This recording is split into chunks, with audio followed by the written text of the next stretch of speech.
Welcome to the Costume Plot. I'm JoJo Siu. And I'm Sarah Tim. We're professional designers with a passion for costume design and the performing arts. Our podcast does contain spoilers. Accompanying slideshows for each movie are linked in the episode description. We hope you'll join us every other week as we delve into the wonderful world of costume design in the Costume Plot.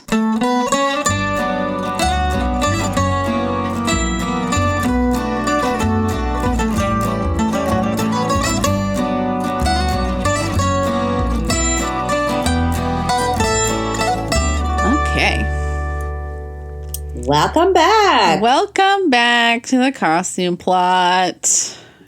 Yay. Here we are.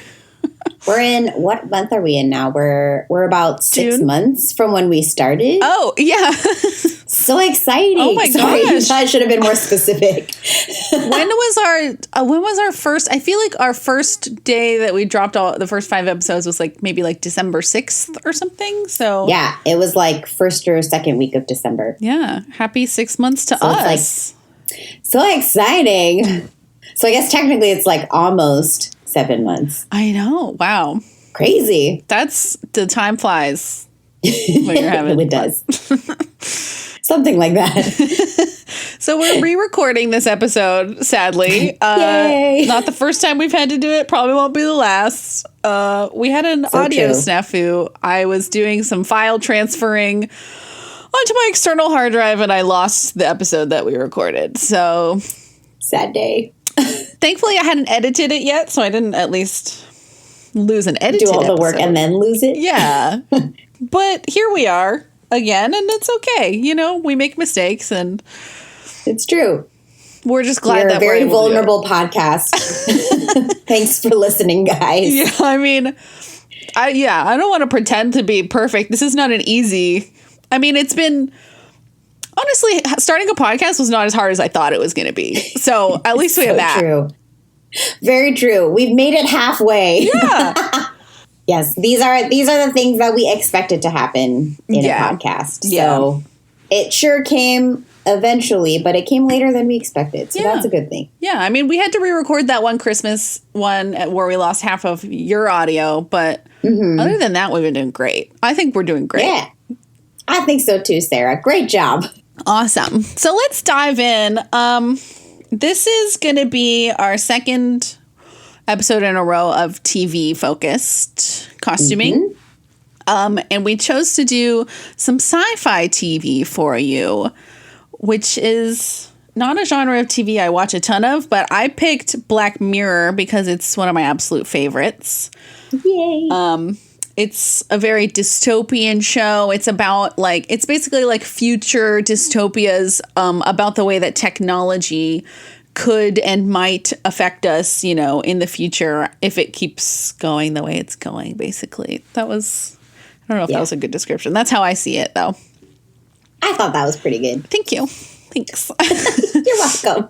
And so I picked the episode USS Callister, which is definitely I think number 2 in terms of popular episodes. The one called San Junipero is most popular, and then this one is probably number 2. And it's one of the more lighthearted ones because it definitely is a really dark show. This episode is pretty dark, but it has a happy ending. So, yay. A little bit of lining. Yeah. And Silver lining. It's an anthology series. I think that's what the word for it. It's every episode is self-contained, so you don't have to see the previous episodes to know what's happening. Yeah. So this is season 4, episode 1, which was in 2017, directed by Toby Haynes, who has directed some Doctor Who, some Sherlock, Utopia, and he's on a new Disney Plus Star Wars show called Andor. Mm-hmm. There sure are a lot of Star Wars-y things. Very sci-fi genre. Yeah, I mean, I feel like once Disney got Star Wars, they were really took it and ran. They're we got to make all the Star Wars. The costumes are by Maja Mesquide, who has worked a lot in TV. So she did a show called Intergalactic, a miniseries on Catherine the Great. And she's had a long career as an assistant costume designer on pretty big blockbuster movies such as Atomic Blonde, Captain America, the first one, and The Duchess. And this episode's design got her a Costume Designers Guild Award nomination. So congratulations to her on that. Woohoo. All right. I'm going to summarize the plot. And I have the Wikipedia plot summary because I don't think I can summarize it well myself because sci-fi is rough. Yeah, I'm like, and then something techie happens and there's a doodad and they're in space. Who's it and what's it? Okay. The episode follows Robert Daly, played by Jesse Plemons, who is one of my faves, a reclusive but gifted programmer and co-founder of a popular massive multiplayer online game who is bitter over the lack of recognition of his position from his coworkers. He takes out his frustrations by simulating a Star Trek-like space adventure within the game, using his coworkers' DNA to create sentient digital clones of them. Acting as the captain of the USS Callister starship, Daly is able to order his coworkers around, bend them to his will, and mistreat them if they get out of line. When Daly brings newly hired Nanette Cole, played by Kristen Milioti, into his game, she encourages the other clones to revolt against Daly. So this episode is obviously like super inspired by Star Trek. And it incorporates some concepts from Galaxy Quest as well, which is like normal people getting transported to this sort of like crazy retro-y sci-fi setting that's like fictional but not. And it's also inspired by an episode of The Twilight Zone called The Good Life, where a 6-year-old boy has godlike powers and uses them to isolate his town and torture the inhabitants. Which sounds so scary. It really does. Especially for a 6-year-old. I know. Too much That's power. That's what makes it extra scary, is that it's a 6-year-old. Twilight Zone creepy. Very creepy show. Definitely. Oh, and the other note before I get into the costume is that the episode premiered right around the time that the Me Too movement was gaining ground. So the plot of it, which is where Kristen Milioti's character kind of stands up against her abusive, horrible boss, male boss, was like really timely. Yeah. And because if this were a traditional story, like sort of like fantasy or sci-fi story, Jesse Plemons' character would be sort of like the underdog, and he would get revenge and seek justice against the people who didn't recognize him for all the work that he'd done. And he would like basically be the hero, but instead she's the hero because she stands up for herself against him because he's basically like a sadistic bully / incel. Right. Gross guy. All of the above. Yeah. Okay. Let's look at some costumes. Share screen. Ready? Okay. I always feel like I have to fill the silence even though I edit it out. Yeah, it's true. I feel the same way. I'm like, oh, awkward silence. So this is our group. And you can see right away it's obviously very Star Trek-y. Like original Star Trek, 60s sort of Star Trek inspired. Very much so. Yeah, because the show that he loves, which is called, did I write it down? No, I forgot what it's called, and I didn't write it down. It's called like Space Fleet. I got there. Eventually. It's obviously just like a non copyrighted version of Star Trek, basically. Right. Yeah, so the costumes that they're wearing are mostly made of neoprene, and it definitely gives them, they said that they wanted sort of like an action figure feeling, and I think that definitely contributes to them looking sort of like action figures, because neoprene doesn't really wrinkle that much. It looks like, they kind of look like little Barbies, walking around. Let's look at the captain. I haven't looked at these notes since we first recorded this. I was just thinking the same thing. I was like, I hope I remember all the things that I researched. I'm going to say completely different things than I said in the last one. Okay. Yep. So he, as the captain character, definitely looks sort of like a Ken doll version of himself. Oh, and I'm going to show pictures of what they all look like in the real world, too, so that we can compare how they look in the game. The jacket makes me think of Star-Lord from Guardians of the Galaxy in a way, I think. Definitely. Yeah. So this is like his idealized version of himself, and this is not what he looks like in real life.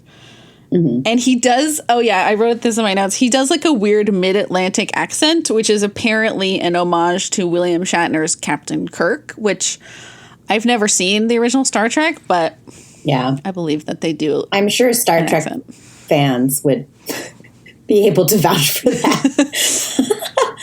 I should ask Matt. Oh, is he into Star Trek? He watched all of them when he was little with his dad, so cute. He used to watch a lot of them. But I don't. Every time I try to ask him about it now, he forgets a lot of stuff. He hasn't seen it in a while. So. Honestly, same. I have a very bad memory for plots. So like things I watched as a kid, I'm like, I don't know. There were some maybe cool people in it. I definitely feel the same way. Do I have a picture? Yes, this is him in real life. So you can see he's like balding. What's unclear to me, I don't know if Jesse Plemons, I don't think he's this bald. He's like a movie TV star. So I think that this is a thing that they put on him for the show. But you can see that the contemporary, like real world, well, it's future, but contemporary for them is very drab. It's really desaturated, and everybody wears just mostly like neutrals, very plain, like not a lot of pattern or anything either. And it just makes the world of the game look a lot more vibrant in comparison. Mm-hmm. So this is Nanette. Why did I say Nanette? Nanette. Nanette. Played by Kristen Milioti, who I love. And this is when she first wakes up in the game, which is a very disorienting thing for her to have happen. I think we discussed this last time, but she actually went to Matt's high school. I do remember. So she was like a couple years like ahead of him, I think. That's so cool. But yeah, I was like, when he told me that, I was like, what? Famous alumni. So she's from a high school in New Jersey. Wow.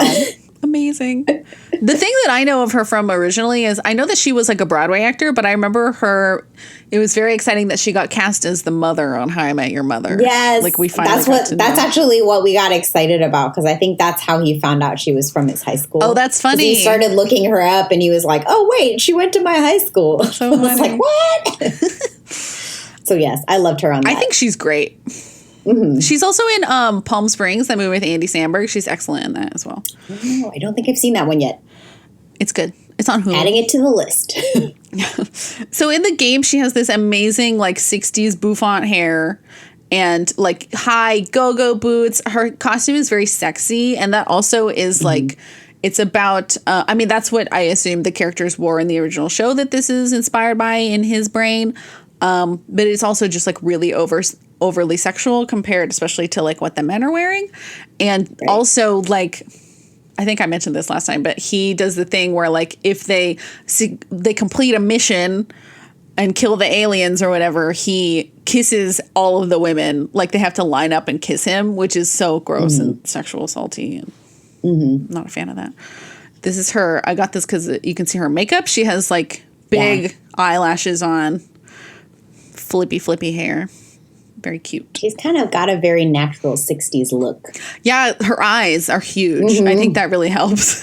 Yeah, humongous. Yeah. And then this is her in IRL. So, just like a soft neutral sweater. She looks very pretty, girl next door sort of thing. And it's so sad because like during this scene, she like idolizes him and she's talking to him about her last job or whatever. And she's like, yeah, the boss was like a real pig and it was like a really toxic environment for me. And so she's like so happy to get this new job. And then this ding dong in the same situation. Yeah. So that sucks.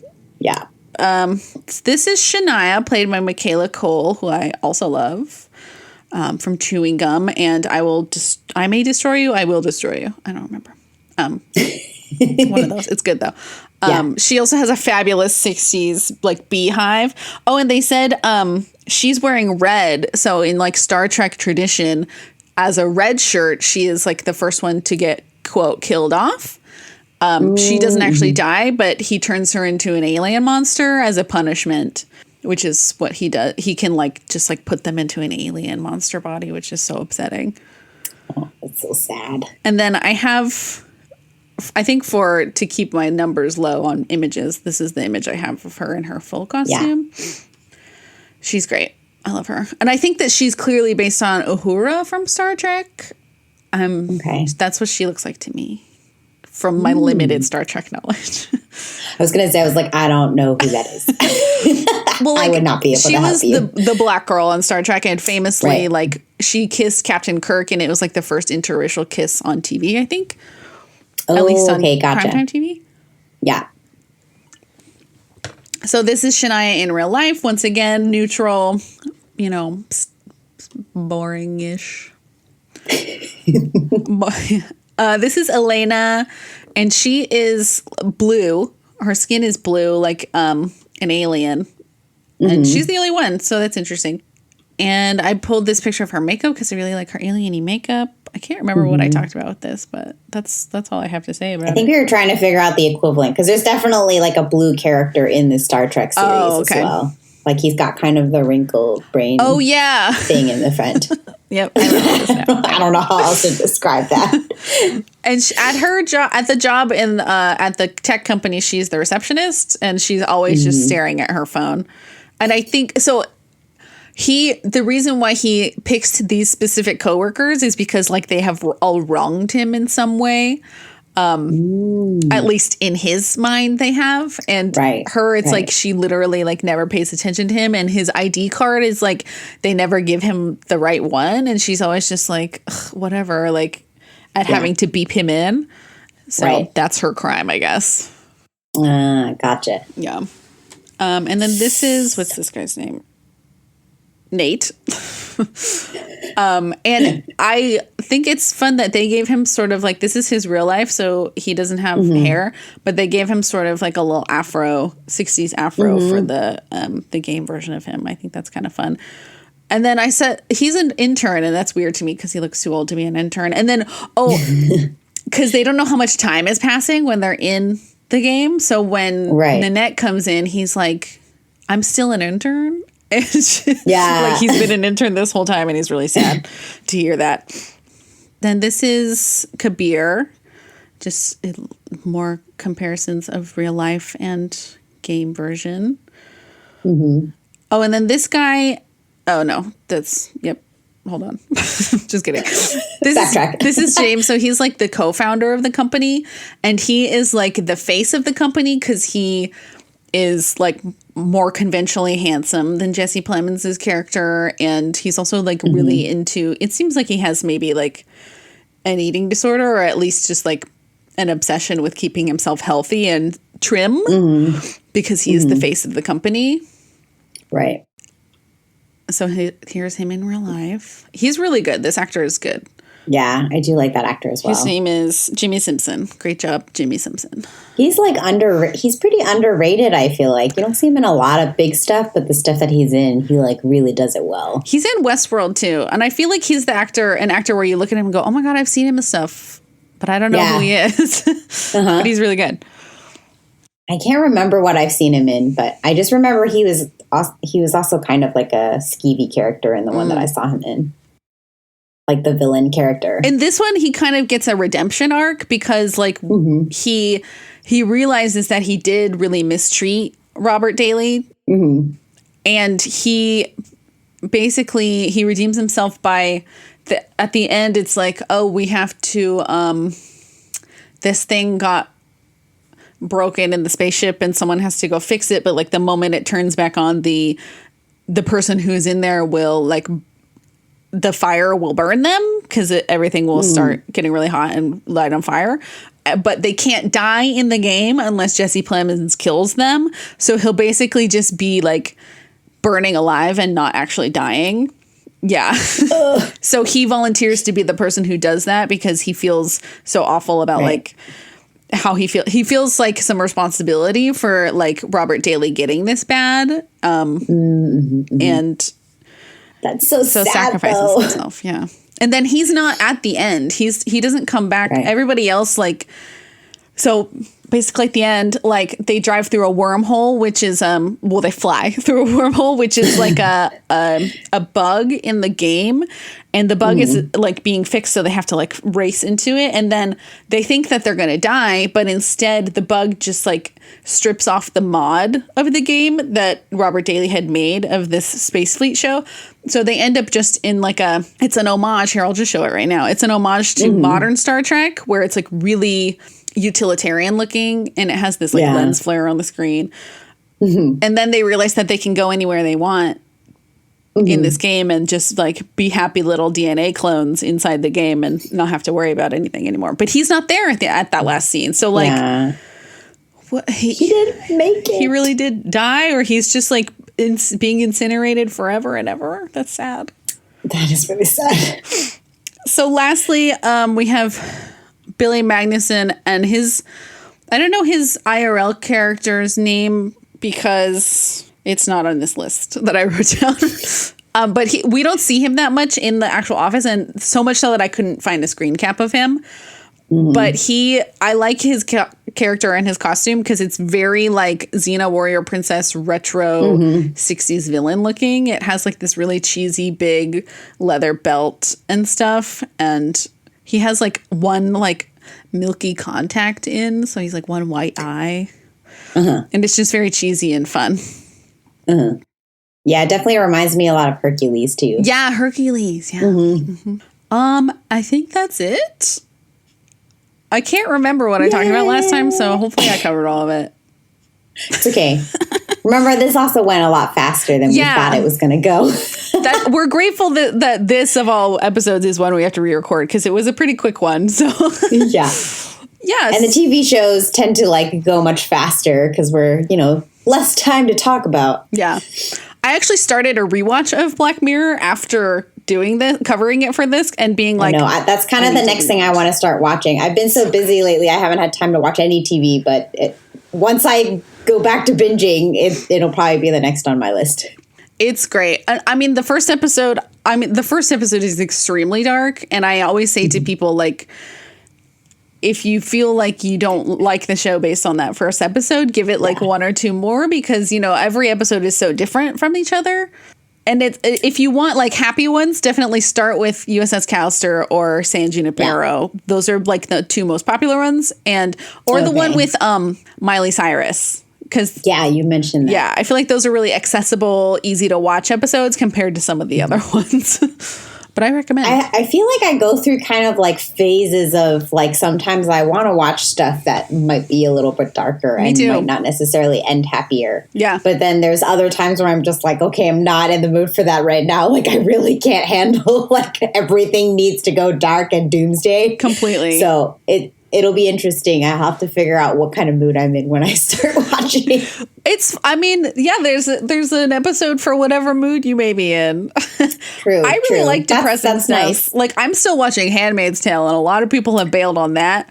That's what you were saying. Mostly just because I want to know where everybody ends up, but it is really hard to watch. But I like depressing stuff sometimes. I don't mind sad stuff. That stuff, it's like just watching how graphic everything can get. That's the part that I'm like, I don't know if I can look at this anymore. Like that is not a binge show. Handmaid's Tale is not a show I recommend anybody binge. I watch it week to week as it comes out, and that I would not be able to watch them all in a row because that's too much, way too much. Yeah. Well, and my problem when I was watching that was that I kept watching because I was just so like drawn into this story. And I'm not good at pausing when I want to like find out what happens next. So then I was watching like, 8 to 10 episodes at a time or whatever. And I was like, I can't. I feel like my whole, I'm like spiraling. Yeah. So I definitely had to eventually just take, like Matt actually was the one that was like, you should stop watching this. It's like, you're probably right. Oh, man. Yeah. For the sake of both of us. Yeah. But I saw a lot of people, like, when Handmaid's Tale started its current season, which started, like, I don't know, like a couple months ago. I saw people like, I simply can't watch it. I'm like, understood. Like, I'm not going to judge anybody who says they can't watch it. It's really dark. It took me so long to even start watching the first episode because everyone kept talking about it. And I was like, I it sounds so dark. I don't know if I can get into it. And then I was kind of like, all right, let me just try one episode. And then it was just like sucked in. I think in terms of book to TV adaptations, I don't have a lot of other things to compare it to, but I love what they've done like past the events of the book. Because season one ends where the book ends, and then everything else is like made up. And I know Margaret Atwood consults on the show, so like it's with her blessing basically. And I think that like it totally makes sense with like the characters and plot of the book. And I'm just excited. I hope that everybody ends up happy. I just want everybody to be happy. In an ideal world. Yeah, probably that's not what's going to happen, but yeah. That's okay. Very unlikely. All right. So do you want to tell us what you have brought to us this week? Yes, I can start talking about my show. Yeah. And we did talk briefly about it because you mentioned it earlier, but I am covering Doctor Who. Woo. And I am a newer Doctor Who fan. So for those of you Whovians out there who have been watching since like the 70s, like that is awesome. I have not gone back and watched like the older versions because, a lot of them actually aren't available. For a while, they lost a lot of the tapes. So they only had like really specific and kind of sporadic random episodes that were recovered from that time. But of course, they did a revamp. I want to say it was like 2007 was when it started. I could be wrong about that. That sounds around the right time. Yeah. And like, just...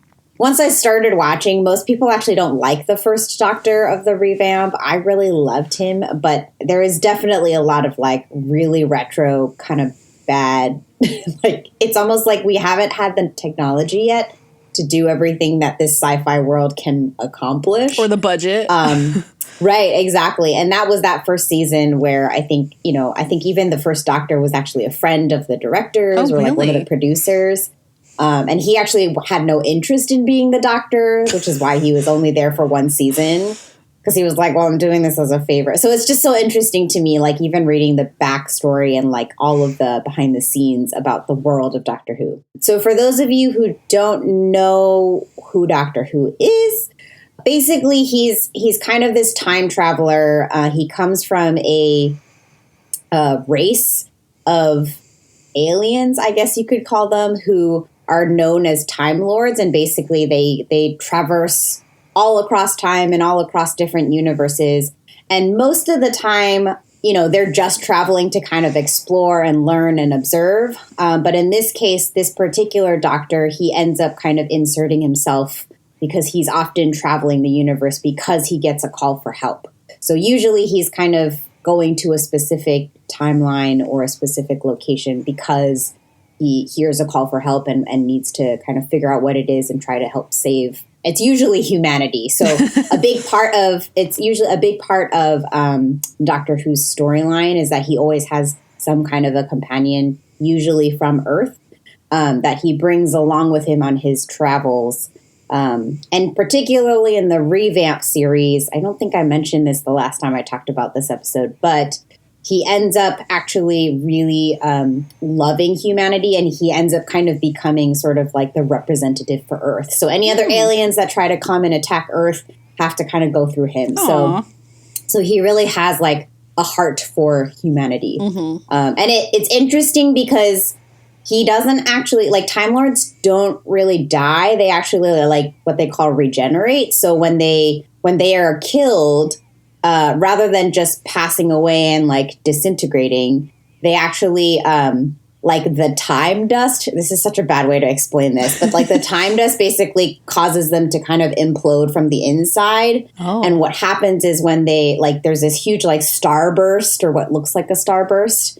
And then they end up kind of reforming into like a totally different, I say human very loosely because for all intents and purposes on the outside, he looks like a human. But it's like a completely different face. It's a completely different, like personality. It's completely different, like vessel. What's the right word? Yeah. It's a completely different vessel. And he's also got different like preferences and, things like that. So that's one of the things that I think has kept this show going for so long because they're able to write that into the character because he really can change completely. And I believe most of the doctors, other than that first one in the revamp, have served for about 3 seasons typically before they move on to the next one. Mm-hmm. Keeps it really fresh. It does. And again, it's like totally different personality. Usually at the end of their 3 seasons, they've gone through some kind of like traumatic, historical, like, you know, earth-shattering event. And so like usually the next Doctor is kind of like dealing with the aftermath of that. So even like transitioning into the next Doctor, they do such a good job. Like the writing is just fantastic. It's usually Matthew Moffat is a huge writer on that. And he also wrote Sherlock, the big series, or sorry, the mini series. Yeah. But just really, really smart writing, and like some of the stuff, it's kind of like you watch the entire season and have no idea what's going on until you've seen the whole season and realize they've linked it back to like every single episode. I don't know. It's just really cool. But anyways, I digress. So I'm going to be focusing on Doctor Who season 5. So we are actually looking at the 3rd Doctor from the revamp. So this is actually Matt Smith is our 3rd Doctor. Love him. I love him too. He's adorable. Yes, so cute. And he's really kind of the fun and sort of overly positive Doctor, and kind of the very like geeky and nerdy, and he kind of is just like, he kind of like talks to himself a lot. So I just love that about him. And I think most people who start Doctor Who and like don't like the first one have really, really loved the Matt Smith season. Mm-hmm. So I'm focusing on episode 10 of season 5. And this episode is called Vincent and the Doctor. It kind of traverses 2 different times. We go back and forth between June 1890, when Vincent van Gogh was painting. I believe it was a year before his final suicide. But they go back between that time and then modern day, which around this time is probably about like 2010. So this episode was directed by Johnny Campbell. He's, again, a TV director. He's done an episode of Westworld as well. He also worked on a TV miniseries called The Informer, as well as Dracula, which I didn't see, but I wanted to. And then he's actually only done 2 episodes of Doctor Who, including this episode, as well as another episode called Vampires of Venice, which I thought was kind of funny because I don't know if that was because he did Dracula. So they were like, well, we know you know how to work with vampires. He's the vampire guy. Yeah, exactly. So both of those episodes were from this particular season, and they were pretty close to each other. The costume designer, of course, tends to work on entire seasons. So Ray Holman was the costume designer for this season. He's done all 3 seasons of Broadchurch. I love Broadchurch. Which is with David Tennant, yes. Who I also love, and he was the 2nd Doctor in the new revamp. So I'm assuming that that's where they met. And then they got to work again. He also got to work with David Tennant again on season 1 of Fleabag in 2013. I need to watch that. And then, yeah, I've heard good things about Fleabag too. Yeah. That's another one that I keep seeing on my reel. Yeah. And then for Doctor Who, he did, let's see, what did I write? He did 2 random episodes in season 3 and 4 with David Tennant. And then he did all of season 5 with Matt Smith, all of season 9 with Peter Capaldi, who comes after Matt Smith. Mm-hmm. And then season 11 and 12, which are the most recent seasons, with the female Doctor, Jodie Whittaker. Yay. He also did Torchwood, which was kind of a branch off of Doctor Who, relating to another major character that kind of reappears in the seasons. Mm-hmm. And he did all of the seasons for that. So just to give you a little bit of background. Yeah. So obviously this is Vincent and the Doctor. Basically, just to give you a little bit of background about the actual episode, Matt Smith and his companions at this point, he actually is bringing along Amy Pond. And Amy Pond is this like beautiful bombshell, like, you know, redhead who ends up coming with him for a majority of his time as the Doctor. And she has actually just lost essentially her like long lost love. So that Rory and Amy are always together with the Doctor, and Rory actually passes in a previous episode to this episode. So Amy has just lost her loved one, but for some reason, the way that he died, it's actually like, as he dies, it also wipes her memory of him, like, completely. So she actually doesn't even remember that she's lost him. She just knows she's lost someone important. That's so sad. And of course, the doctor realizes this because he knows and remembers everything that's happened. So he's trying to kind of bring her on this like fun trip. So it's not, this is one of the this is one of the trips that he takes that is not necessarily to save anyone or for a cry of help. Of course, he ends up seeing a cry for help as he's trying to just bring her to this, like, you know, New York exhibit of Vincent van Gogh's work. Mm-hmm.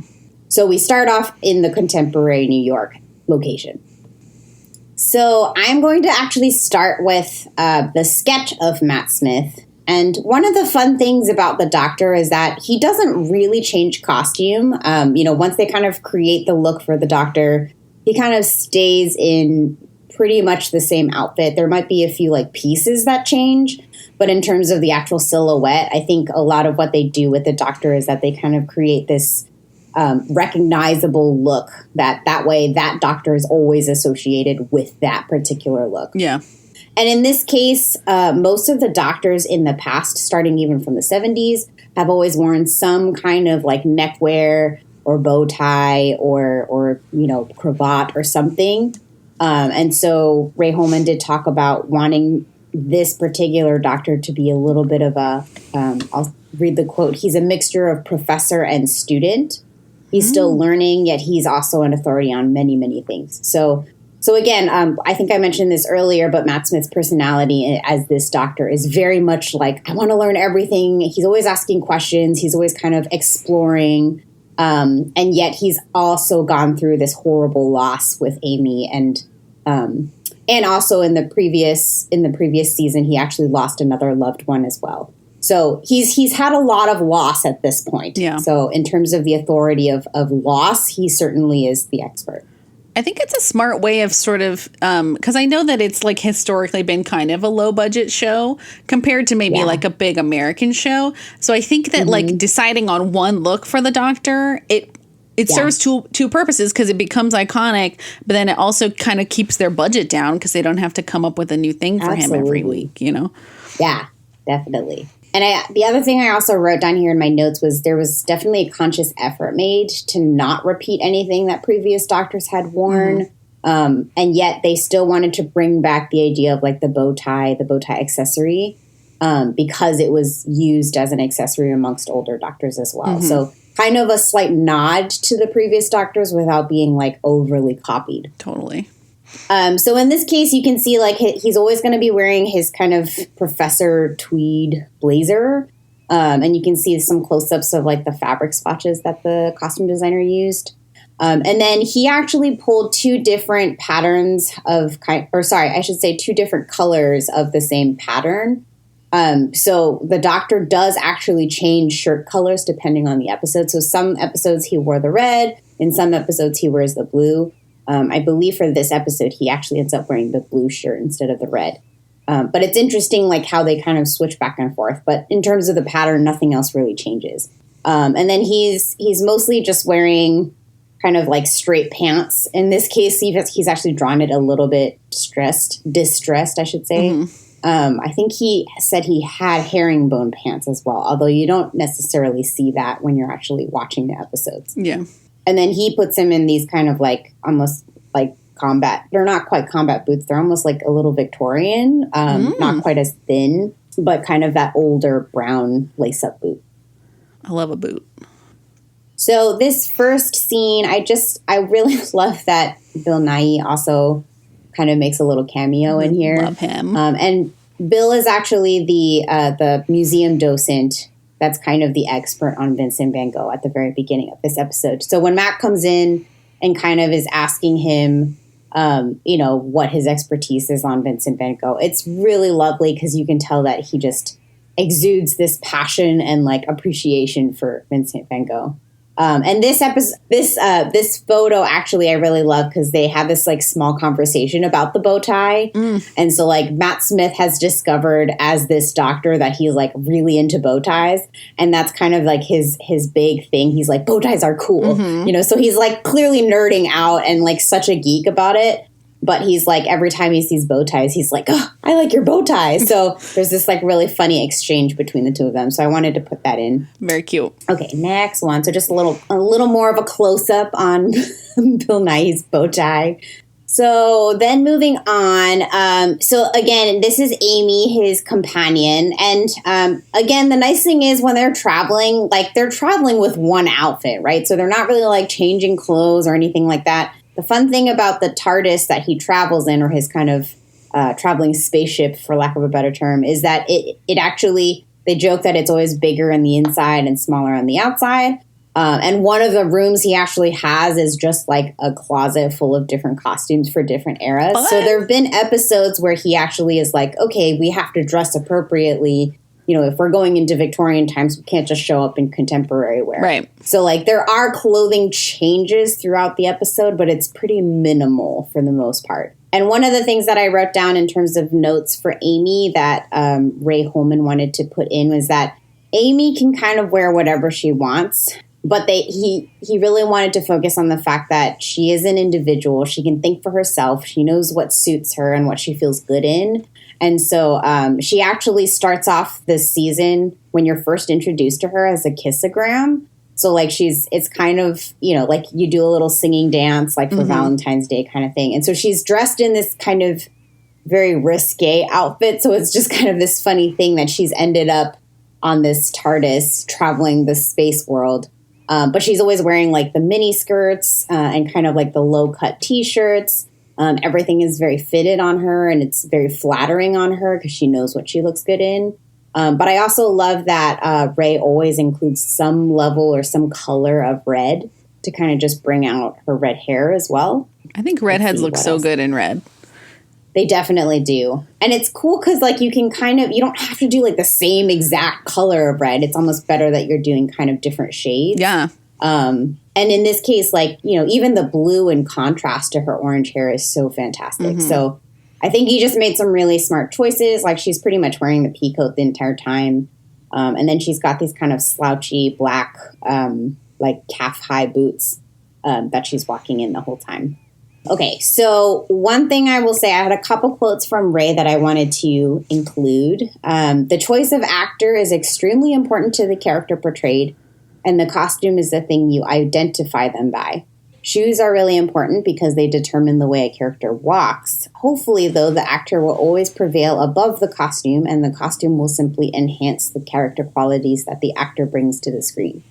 So I wanted to kind of open up with that just because it is really important for us as costume designers to always remember that it's not about our costumes looking great, even though that sometimes does happen. It's more about how are we enhancing the characters' different personalities or quirks or things like that. And I really think he does that very successfully here. It all comes down to storytelling. You're like, how does it support the character and how does that help tell the story? Yes, absolutely. And, you know, like that's what makes it so collaborative, too. It's kind of like every artist that's on a team, whether it's theater or film or, you know, TV or whatever, it's important that you're all working together so that it seems seamless as opposed to something that's like, oh, something is sticking out or that doesn't really belong here. Totally. And that's what makes it so collaborative. So anyways, I just thought that was a really good quote. It is. The other thing before I move on to is that Vincent van Gogh obviously did commit suicide, and they kept to that historical accuracy. And this is actually one of the episodes that they talked about being as historically accurate, because there's definitely some historical, like, they play around with the accuracy in other episodes, but this one they actually really did stick very closely to what actually happened. And it is interesting because there is a brief moment in the episode where Amy tries to go back and thinks that because she's had a little bit of positive influence on Vincent that maybe he didn't commit suicide. Aww. And then they talk about how, like, you know, it doesn't matter the small effect that we had. Like, we made little changes and hopefully that made it last longer and that made him last, or I should say that made him live on the earth a little longer. And yet at the very end of it, there were other demons that he was dealing with. So I just thought it was very well done and it was very well handled. And it sounds like I read an interview by Tony Curran, who actually played Vincent van Gogh in this episode. And he talks a lot about how even after this episode, they actually had a lot of like suicide hotlines and stuff that were open because they recognized that people needed help. And so there was a lot of awareness that was brought up with this episode. So I thought that was really important. Nice. Okay, moving on. So this is just another shot of Amy in the red without the coat. And this is an episode where she's actually set up all the sunflowers because she asks Vincent if he wants to paint sunflowers. And he actually says, like, no, I actually really don't like to paint sunflowers. And she has this moment where she's like, really? You? Like, because he's got sunflowers and everything. So I just thought that was funny. That is funny. So this is when we first see Vincent. And also Vincent doesn't really change either. Like, everything that he wears in this episode is essentially what he has on for the entire thing. And this is like over a couple days. So it's just like removing layers or adding on layers. There's not too much change.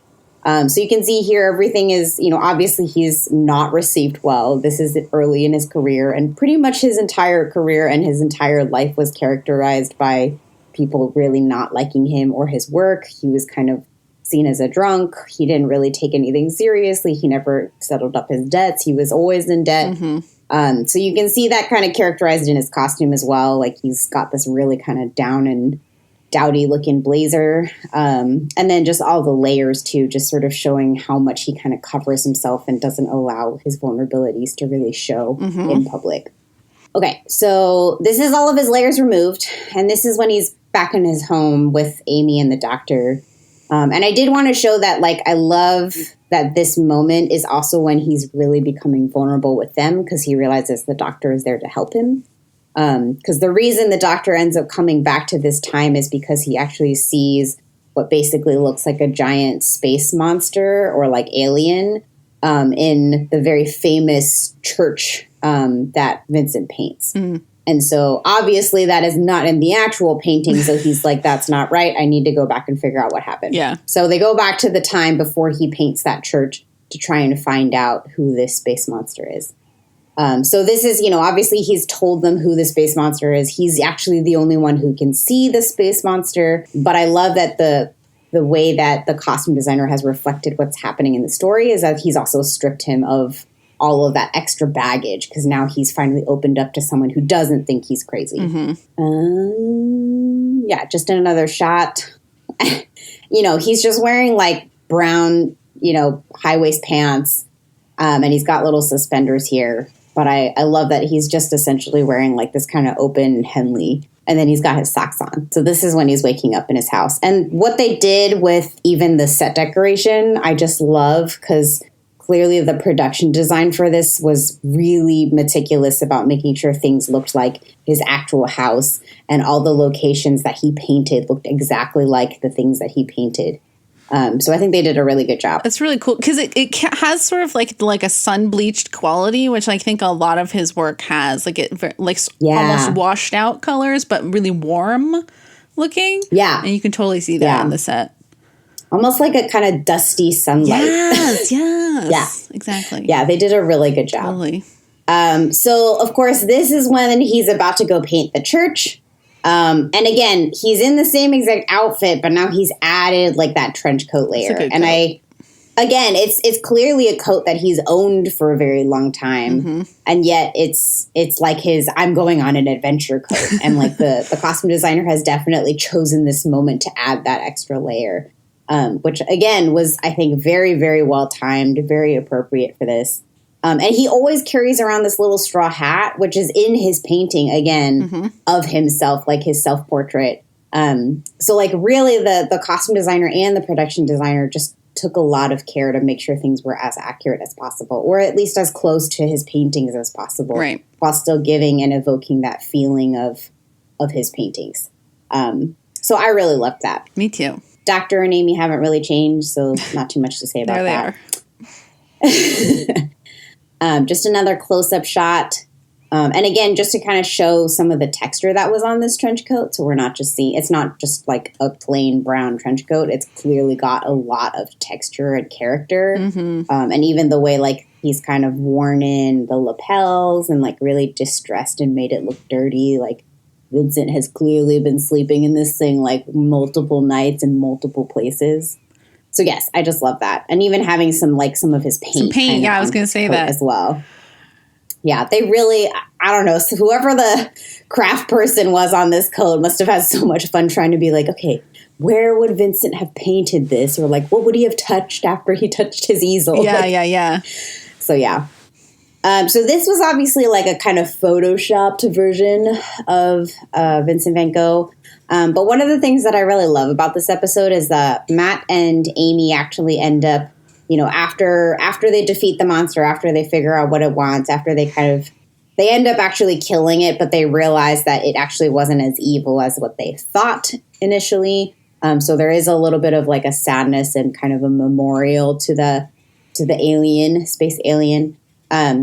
But when they hear Vincent van Gogh talking about how, like, he's never going to amount to anything, he's literally like taking his paintings and painting over them because he's like, oh, they're not worth anything. Aww. And of course, Amy's like freaking out and she was like, don't do that. Like, he's using it as like scratch paper and like writing notes on it. Oh my God. And so, of course, they end up bringing him to the future to try and introduce him to his work and like what it's become and how much people have learned to appreciate it in posthumously.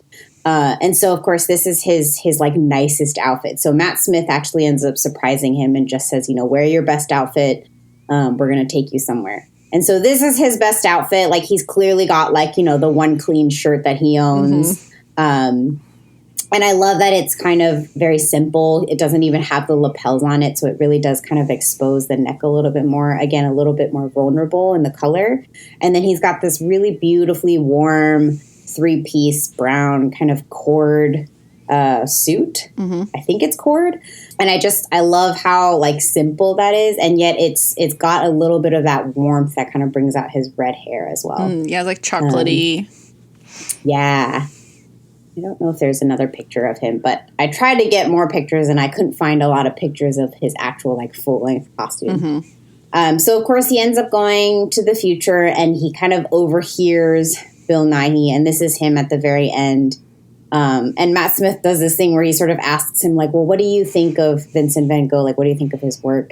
And he goes on this long monologue about how he was the greatest artist who ever lived. Aww. And like, all of the stuff that he did and all the things that he accomplished and how much he changed the face of art. And yeah, he just, he goes on this like passionate soliloquy. And I love that he's wearing this like kind of, he's obviously everything else is the same in terms of what he's wearing in comparison to when they first meet Bill.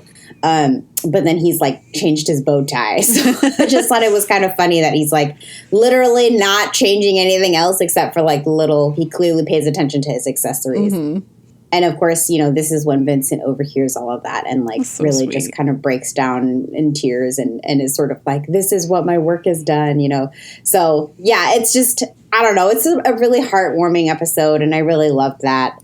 I think Doctor Who in general is a very positive, I shouldn't say that. There's definitely some dark episodes, but most of them end very positively because I think Doctor Who is always sort of the kind of hero savior representation of hope. Mm-hmm. So even despite all of the darkest days and everything like that, it's interesting because he also talks about how humanity continues to hope because we persevere and we keep going.